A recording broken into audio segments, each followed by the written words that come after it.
Well, hello! It's Gmodism here. We're back for a little empirical testing video, and it's about emergency ejection defuses. When do you not need them? Is the question.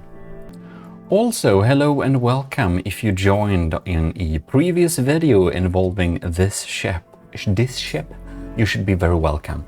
There is a little poll on my YouTube community page where I ask around what type of video people would want to see next involving some of the funny frogman's ships. Now I have some other battles that we could have, like my old battleship that might be a more fair match since I built it from a point of less knowledge, a newer battleship that's even bigger, or I also asked if perhaps I should take this ship and kind of fix all the things that I found out that should be improved and, well, basically improve this thing, fix it. So go to that community page and answer what you rather would like to see. Anyways, I had this little ship up here when I thought about this, and this is of course Martin Sitopan's Ultra battleship Yamato, Ultra Yamato, yes, which we had a fight with a Gimle, which very fun to have. It was very tense for some time to know which one would win, but eventually, yes. Anyways, watch that if you haven't. So basically, emergency ejection defuses is a part in APS. You can see here. Here we have the emergency ejection defuse. If you don't know what that is, I do very much recommend my APS tutorial. I have a pretty new APS tutorial, so please watch that one instead of the old ones, because the old ones are not as... yeah, watch that one. It's the newer APS tutorial and you'll learn everything about the APS. I think it's should be useful. But for those of you who do know what an emergency ejection defuse, or I can mention it briefly, on APS autoloaders you need ejectors, and if you don't have ejectors you'll have some problems, which we'll look at very soon. And if you don't have a emergency ejection defuse, well, then you might have an even worse disaster, which is pretty insane. And the thing is that I always have emergency ejection defuses on all shells that are containing gunpowder. There are some cases where you don't actually need to have them in a gun. There are some cases where it's unnecessary, and as mentioned, one of those cases can be like the railguns, which I think are... here are the railguns. When I went through this ship here, I said that it wasn't very great, that... oh, I accidentally removed all the other shells open building. But anyways, it is a kinetic shell, right? That has a... It's a gunpowder kinetic shell that's also rail launched. So we call those rail assisted shells. And they didn't have an emergency ejection defuse, and that is something I would have added. So a good Gmodist and long-term follower of the channel said to me that you don't actually need to have emergency ejection defuses on kinetic shells. And I usually have that, so that is what we're going to test and look at a little bit today. Because I usually have that, but there is also some sense in that statement. Oh, and I have that said to me multiple times, but a grip was taken. You did indeed say that very recently in a community post. Actually, it's the same post with the poll, so check that out. Anyways, the emergency ejection defuse, when you have that on the shell is rendered harmless when it's ejected, but for the game to save resources, it's actually not even ejected at all. And that's kind of the bonus with having them. But we should take a little look here. So they finally fixed the thing here so you can reach the tools with Shift T. There are some things to fix with the camera to make it perfect. But overall, I still think it's better than how it was before. But I know a lot of you are very upset with a new camera. So hopefully they will implement some kind of toggle so you can turn back to the old camera if you need that. Yeah, but you know, I'm very optimistic about the new camera, but I also am the kind of person that's pretty easy to basically, like, you know, readapt, because I did, when I started playing PC games, I played with inverted y-axis on my mouse, and then I started to play with it like most people do, which is actually not the original way to have it. The inverted y-axis is actually the original way to play FPS games, if you didn't know that. But anyways, I switched to the regular way because I went to some internet cafes at that time and it was a hassle to change. But then I realized a few years ago that that didn't work for me very well, so I actually changed back. So now I have inverted y-axis, and obviously being able to do that without much hassle, just taking up a couple of weeks to get used to it. It's maybe it's not normal, I don't know. Anyways, let's check this out here. Here we have a shell, which is, I basically made the most imaginable type of shell that would be worst. Even this is technically a kinetic shell, you know? It's a heavy head and a lot of gunpowder casing. So this is like a super fast kinetic shell, which you could do. And this is, of course, the worst case scenario when it comes to kinetic shells. So it will just show us a little bit how bad it can be. So if you have a gun here, this is an 8 meter just APS with a big magazine here. It's a heavy head and a lot of gunpowder basically. So these are a little bit explosive, but not at all as we had a payload. These here in the middle, here we have a big rack of the same shell, but we have ejectors on here. So these will be ejected if this gets shot right. And here we have another type of shell. We actually have a defused shell. And a lot of people don't want to use the defused, like the emergency, the EEDs, I will say. I have a dictionary video going through all the acronyms if you are new. But the EEDs are added to this one. And that will affect the performance a little bit. Why is the reason some people skip on it? But if you look here on this little shell, you can see that I have added a module. So this is a 17-part 500mm shell. And you can see I have decreased the propellant on one of them to be able to fit the EED. So this shell is just below 8 meters, the max for this clip. This has the potential to go 1,700 meters per second. And if you compare that to this one, which is a 16-part shell, it's also just under 8 meters as required. And here it's a part less, but I didn't need to, of course, decrease it there. So this reaches 1,812 meters per second. So this is a little bit faster, but not that much. And the trick basically is to add another module and to decrease the propellant so it's just below 8 meters. And the reason why we can do that, it's because the emergency ejection defuse is only 100 millimeters. So if we, for example, would remove this here, then this shell would only go 1,600 meters per second, which is of course a lot worse. But thanks to us adding another one, you can see now it's too long. So now we just need to tune it down so it can fit inside, and there we have it. That's how to make that's how to fit an EED without affecting the performance of the shell, if you didn't know that. I hope I covered that in the APS tutorial, but who knows. In any case, here we have the little test. So I will just equip the death ray, and you can see what happens if we destroy a clip here. Nothing happens. You can see they're not even ejected, and that's because the game is trying to save resources. So this ejected shell can do like no harm whatsoever. And even if we like destroy this one, no problem at all.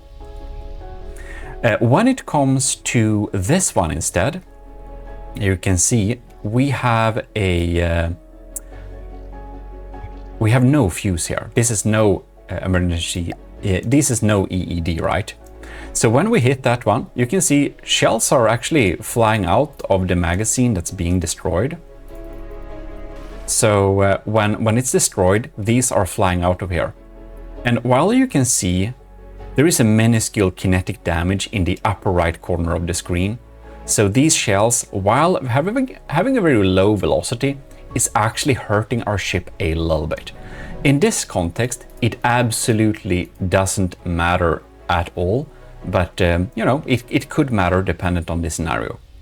And that's what I'm going to show you. And if we instead didn't have an ejector at all, just a big old kinetic shell with gunpowder in there, well, it's gonna do like this, and it's gonna blow a big hole and your entire turret is destroyed. And this is what many of the turrets on Martin's ship here is suffering from, because some of them, you know, you can see they have emergency ejection defuses and ejectors for these frag shells. Now they're not frag shells anymore, but they forgot a few. Like Martin forgot a few of the guns, so the few of them doesn't have an ejector, which means that this gun, you know, the effort of having the EED and the ejector is good, but due to we have missed some portions, so some of the autoloaders, yeah, it's still gonna blow up if it's hit in the wrong spot, so that's not good at all. In any case, if we do a little repair and refill the APS shells here, we can see that when we have this kinetic damage type, it works pretty fine. But if we have a explosive, we're gonna have a very weak explosive. So if we place our weak explosive in the middle here, you can see it blows up, but no chain reaction, it's just the ammo clips getting destroyed. If we hit this one, well, all of them are ejected at once, and that can of course hurt us. And if we select this one, well, it just adds to the explosion and gets even worse. You already knew that, but typically when a explosive type damage is hitting these ammos, for some reason it seems that more shells are being ejected here. Excuse me. Anyways, here I have made a little bit of APS Tetris that could technically be inside of a turret. And these are now loaded with a no fuse type variant. So I'm going to show you why I tend to have emergency ejection defuses even on kinetic shells, because I don't want them to be ejected at all. So basically we're going to equip the death ray here, and I'm going to slow down the game speed. So we hit this ammo piece here. Watch this watch this ejector here. Did you see that? Let me show on this one. You see, they're getting launched. So if we hit this one, oh, it's ejected there. Oh, this one is destroyed. This one there. This one there. This one there. You can see in the upper right corner, we are clocking in on added kinetic damage. You can see it's getting, so now it killed an ammo intake. And the ammo intake means that this turret is now crippled, and it won't refill the ammunition as fast anymore due to the ejections getting hit somewhere there.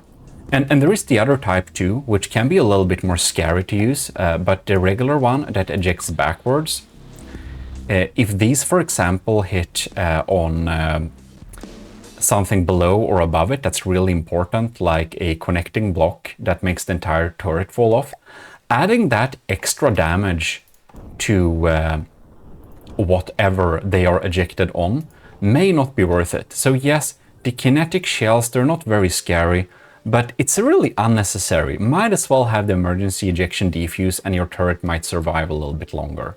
Especially if we go with like explosive damage, we can have a bit of a chain reaction. So now you can see that one died too. So you're just adding up on the destruction your turret is taking when you skip on the EEDs. This is of course the more realistic scenario on how bad it could get, but yeah,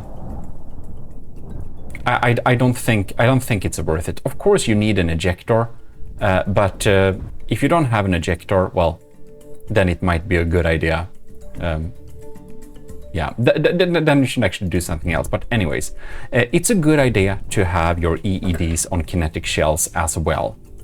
And if you're pretty new to From the Depths, let me just show you what happens if we, for example, change this shell out. And this is no longer a yeah. Let's do a hash shell. A hash shell here. So if you have a squash head and you have a lot of explosives behind it, then we have a hash shell, and this of course carries some explosive damage. Yeah, it's small enough. So now we can just do like this, and there we go. Now these are hash shells instead. Let's switch to the death ray and just apply some kinetic damage. Yeah, so this is what happens when you have a when you have an ejector with no defuse. If you use this to provide damage close range to your enemy, we usually call this clip bomb or clip nuke, because you can see, darn, this is doing a lot of damage here. It's already taken out 1% here. This is real scary. So for that reason, we tend to have defuses. And if you don't have ejectors, it's even worse. It's like this big ass detonation that just destroys everything. Now this one gets ejected from the other one that had ejectors, but you can see it's pretty bad. It's pretty bad. This is kind of fun though. Look at that. Ooh, about that, the clip nuke APS mass-driven, it basically yeets shells several speeds of sound towards the target. We have to test that weapon system made by Cloud Guy against the Yamato. We have to do that. Maybe I'll do short of that. Anyways, you can see me using that against the Marauder on the shorts page if you missed that. Anyways, we are going to just add a EED inside of here instead, so that it will be not as scary anymore. So we're just gonna do like this. There we go. And now we have a little EED there. So now, when we are shooting this thing, you can see that they are not even ejected visually, because they have an EED, so it's useless to render them because they can't deal any damage when ejected. So this one, however, it doesn't have an ejector, so it still goes boom. So nothing fixed there. But here you can see, no problem. Stuff gets killed, but as long as they are ejected using a defuse, it is a-okay. So that's why we like to use them. Now, you might wonder, what are the places and times where you might not need to have an emergency ejection defuse? Well, I'm going to show you two of my turrets, which are good examples of where we don't need to have that. One of them is for our Type J APS Railgun perforator. I'll spawn this little turret here. And the other one is on the Arqueballista Invictus, which you may have seen in a couple of battles. I really like that one. It's a fun little gun. It's not as big as people imagine it. It's a lot of gun on over the dick, actually. There we have it. So we're just going to strip some of that outside so we can see it properly. Gonna do the same with this one. There we have it. So here we have two examples that do not require an emergency ejection defuse. I like to have my shells on the turret because I'm lazy like that.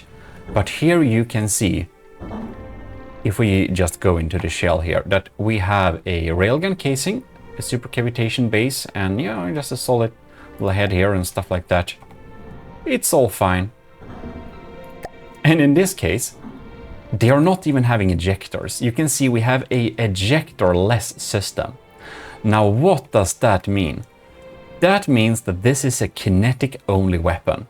If you would swap out this for some other type of ammunition carrying chemical payload, that would be a disaster. But as long as it's kinetic, it's absolutely fine. You can see we can destroy this. Why? It doesn't contain any explosive power. Not at all. This is just metal rods. In effect, those shells, they are just pure metal rods that are being fired by a railgun. As you can see here, it's just a simple little thing there, so it's absolutely fine. And if we check out this system, this obviously has gunpowder too. You can see the shells being used here. It's a gunpowder, half of it. Then we had solid warhead body, sabot head, supercavitation base for underwater use. And this is, of course, a very powerful shell. It goes almost 2000 meters per second and can penetrate, I think it's 8 meters of heavy armor without any problem. So this thing, I think it's maybe more, but this is a crazy system. Why do we get away? Why do I get away with having no emergency ejection defuse? Well, I tell you. You can see, do you see any clips? No, I don't see any clips either. Do you see any ejectors? No ejectors, no clips. Okay. That's an explosion. Not good. I'm not holding the explosion weapon. I'm just holding the kinetic destroy thing. But you can see here, 3 of them getting destroyed, even one in the middle. Explosion even gets stronger when they are in small spaces. Look at that. And if we check the armor tool, I don't know why pressing 1 to get the armor tool gets us to camera 1. That's so annoying. I'll need to fix that. Anyways, if you check here, you can see that, actually now they may have a, oh no, never mind. The ship tends to repair itself. It's 83, 87, 83% health. Yep, they're not dead yet. And here you can see this is of course untouched, nothing damaged itself there.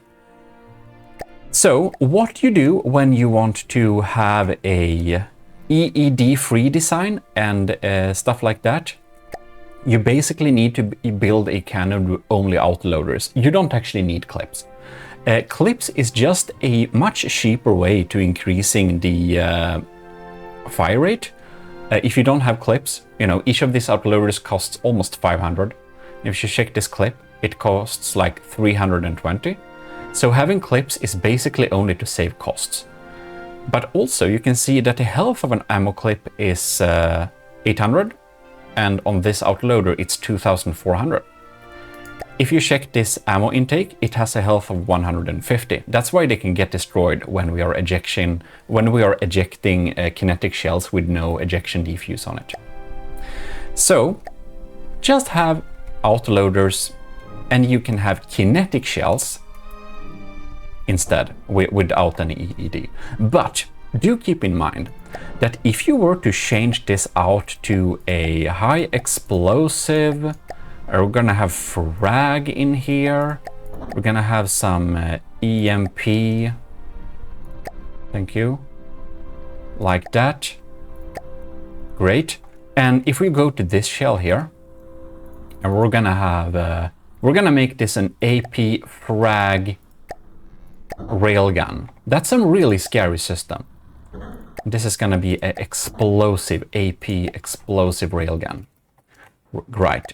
We can't do this. This is an absolute disaster.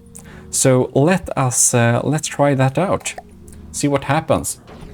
Oh damn. Now that happens, and secondary explosion, chain reaction, everything went. And look at this one here. It's leaking EMP through.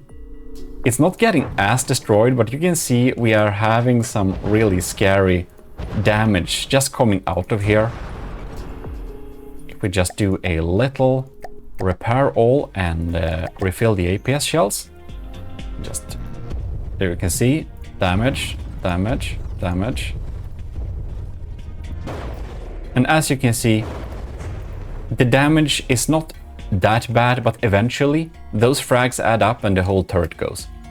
So when you're having a railgun or rail-assisted gun, well, you can't just build it for being kinetic and then swap to payload shells with stuff like that, because then you'll have a disaster.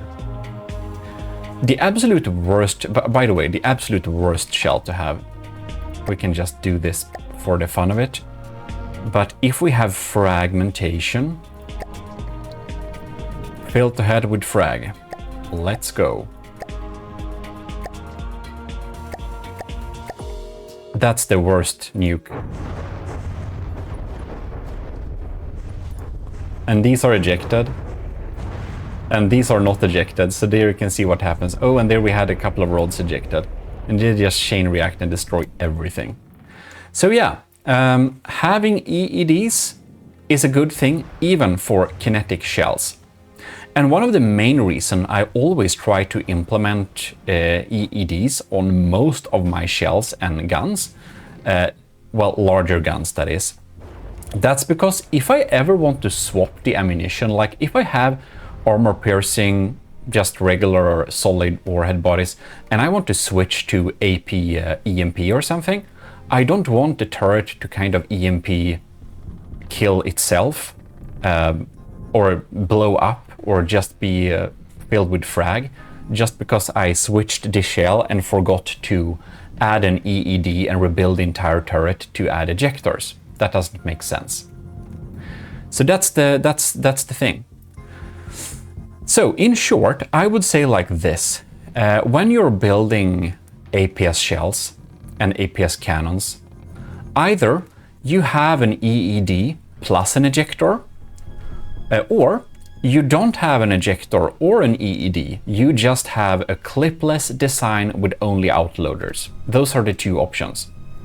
Now, I will say this is for larger APS Tetris. This is like 8-meter shells, and of course the damage is smaller the smaller the shells and the weaker the shells are. So smaller shells that are ejected may do less damage, but there also will be more shells. So I'm not sure exactly where to measure that because I didn't do those ejection tests. But generally for smaller APS, you might get away with having, not having EEDs or even ejectors actually.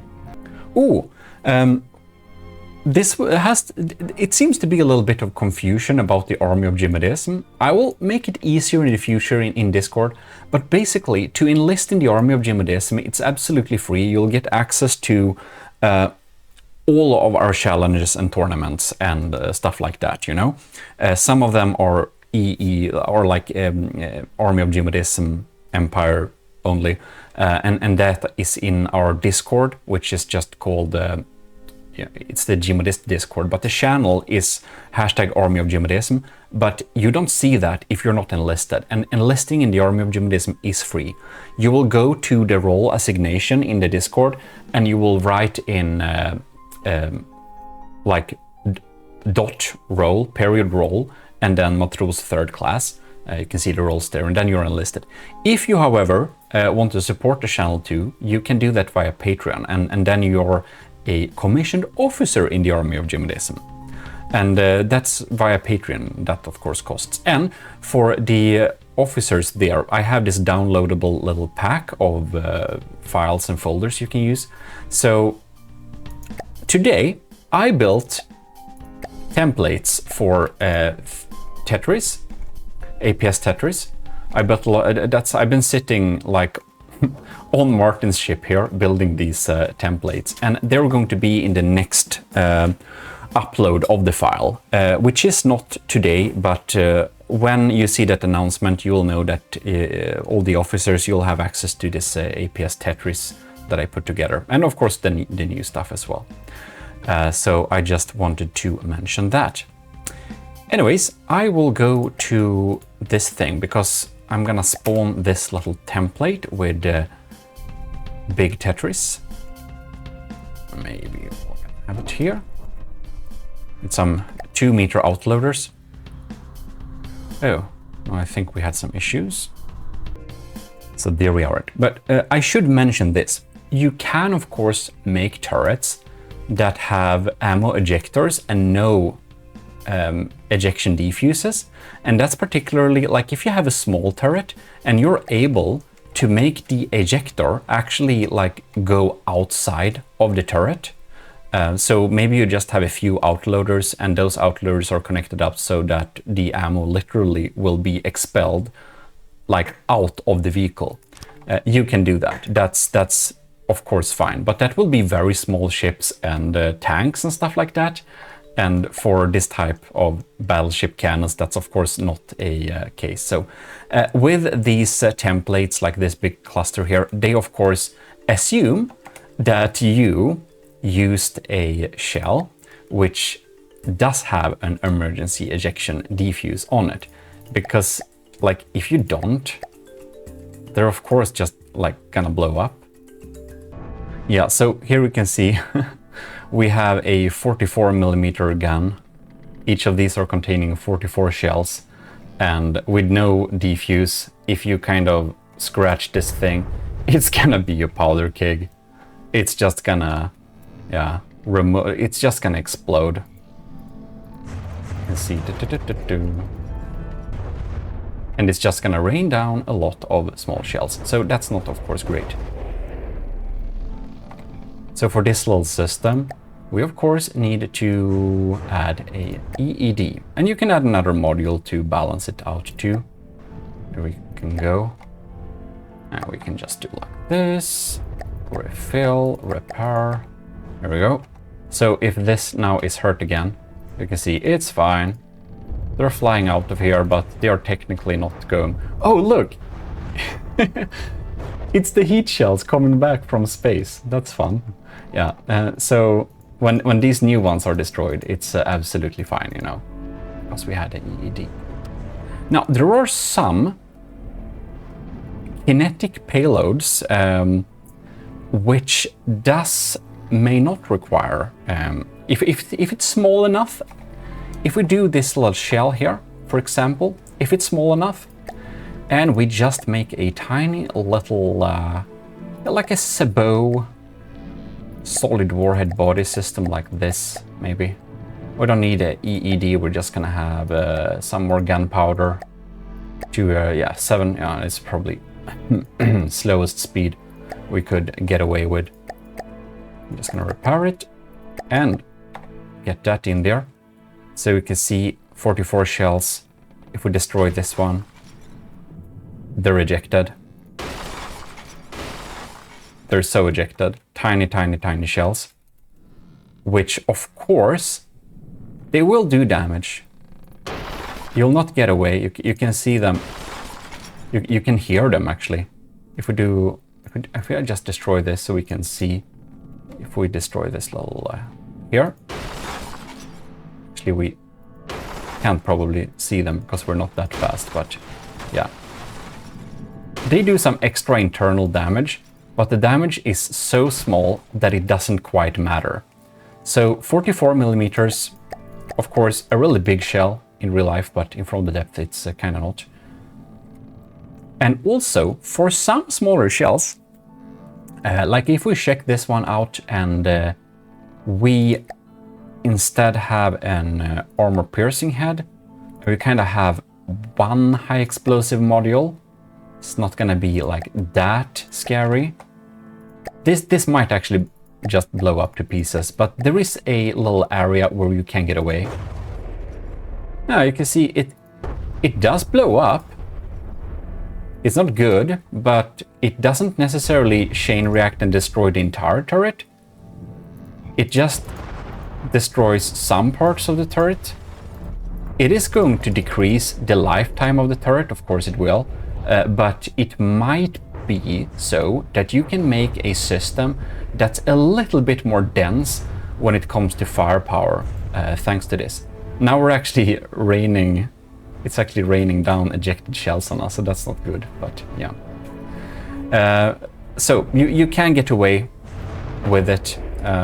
Now, if you don't see that, the damage that is continuing to chain react is actually the previously ejected shell coming back from space, mostly so. But in any case, the thing is that sometimes you don't need an emergency ejection defuse, but it's usually worth to have it, and it's a good practice. And if you don't know, just have it. If you are going to skip on the EED, you'll need to do some research and confirm that it actually works for your turret, your setup, and your caliber by building the Tetris cluster like this and testing it. Oh damn.